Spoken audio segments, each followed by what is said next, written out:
Question 1. For which of the following types of business do you think a sole proprietorship form of organization would be more suitable, and why? A. Grocery store. B. Medical store. C. Legal consultancy. D. Craft center. E. Internet cafe. F. Chartered accountancy firm. Answer. 4. A. Grocery store. B. Medical store. D. Craft center.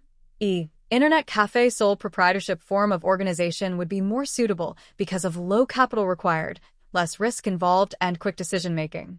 Next question. Question 2.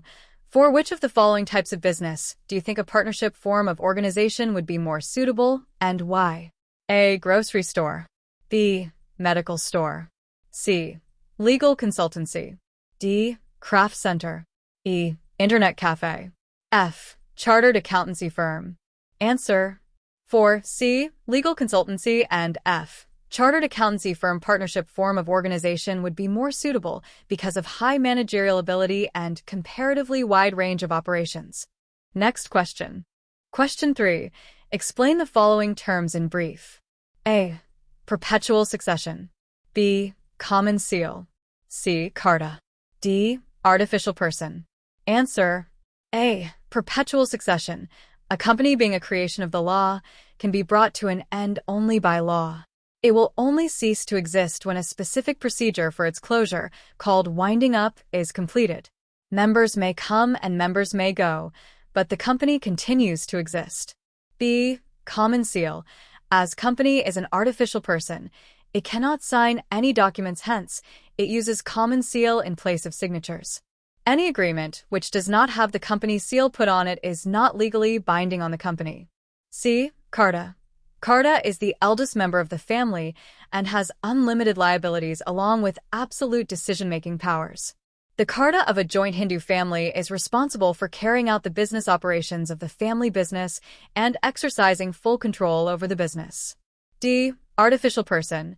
Company is an artificial person, but its rights, liabilities, and functions are like natural person.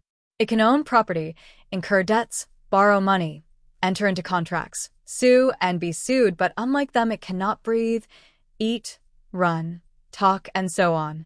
It is, therefore, called an artificial person. Next question. Question 4. Compare the status of a minor in a joint Hindu family business with that in a partnership firm. Answer. In joint Hindu family business, a male minor child becomes its member right after his birth in the family. The minor enjoys an equal ownership right over the inherited property as the other members of the family. However, his liability is limited only to the extent of his share in the joint property.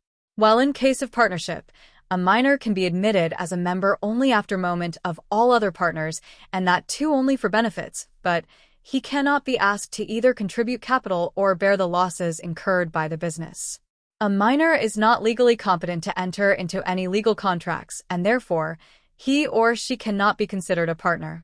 However, a minor, after attaining the age of 18 years, has the option of either continuing with the partnership firm or withdrawing his interest from it.